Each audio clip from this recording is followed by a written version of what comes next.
څه سختې موږ ته مخامخ پرتې دي او داسې بېغمه ژوند موږ تېرو لکه هېڅ چې موږ ته مخې ته نشتي. پیغمبر صلی الله علیه وسلم وی ان اهون اهل النار عذابا یوم القیامه، د قیامت په ورځ په جهنم کې د ټولو نه کم عذاب د دې انسان دی. واورئ جهنم کې خو ډېر عذابونه دي، بیا په جهنم کې داسې نه ده چې ټول په یو مرتبه کې دي، نه دا د یو بل نه لاندې دي، د یو بل نه لاندې، د یو بل نه لاندې داسې. بیا عذابونه د هغې شکلونه دي، صورتونه دي. د یخوالي عذاب پکې هم شتي، د ګرمۍ عذاب پکې هم شتي، د وینې او د نوونو د سکلو عذاب پکې هم شتي، د خوټ کېدلو اوبو سکل د هغې عذاب پکې هم شتي.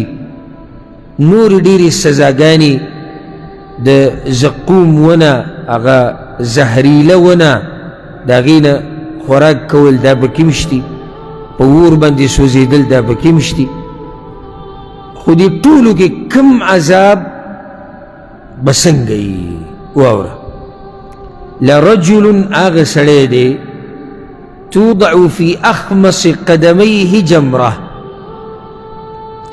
د هغه سړي عذاب د ټولو نه کم عذاب دی په جهنم کې چې د هغه د خپو د تلو لاندې، د خپې د تلی چې دی د هر یو خپې د تلي لاندې به د ته سکروټه د جهنم کېښودی شي. دا ټول نه کم عذاب دی.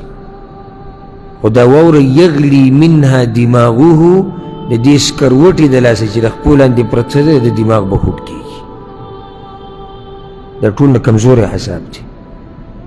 هسې چې سړی سوچ وکړي چې نور اسم نه، چې صرف دا عذاب یو سړي ته میلاو شي چې سکروټه یې د خپې لاندې پرته او د دماغ خوټ کېږي. هغه نور عذابونه خو پرېږده، دا پکې ګوره د ټولو نه کمزوری عذاب. او بیا چې دا عذاب دا طریقه د همیشه دپاره شي، هغه خو پرېږده همیشه یا ډېر وخت. هسې چې یو سړی رب العزت یې د یوې میاشتې دپاره جهنم ته ګذر کړي او عذاب یې دی، یوې میاشتې دپاره.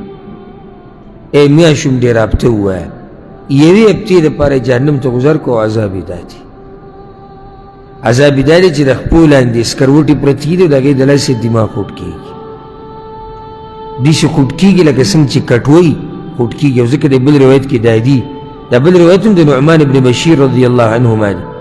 وی پیغمبر صلی الله علیه وسلم وی ان اهون اهل النار عذابا یوم القیامه، د قیامت په ورځ د ټولو نه کمزوری عذاب په جهنم کې د هغه سړي دی، رجل هغه سړی دی علی اخمص قدمیه جمرتان، چې د ده د خپو لاندې د تلي لاندې سکروټې به پرتې دوه، د هرې خپې لاندې سکروټه، یغلی منهما دماغه، د دې سکروټو د لاسه به د دماغ خوټ کېږي. کما یغلی المرجل والقمقم، لکه څنګه چې کټوۍ خوټ کېږي.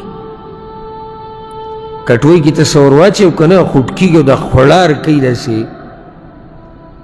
دقه شان به د دماغو کې په سر کې دغه قصه روانې بره. والقمقم، او څنګه چې قمقم خوټ کېږي. قمقم په عربۍ کې هغه لوښي ته وایي چې لاندې نه پلني او سرې بره تنګي، لاندې پلني لاندې کولاو شوی، ویښې کولاوي او سرې تنګي یا خولې تنګي، دې ته قمقم وایي. نو پیغمبر صلی الله علیه وسلم لکه څنګه چې دا لوښي او کټوۍ خوټ کېږي په اور باندې، نو دقه شان به د دې جهنمي دا دماغ خوټ کېږي د دې سکروټو د لاسه.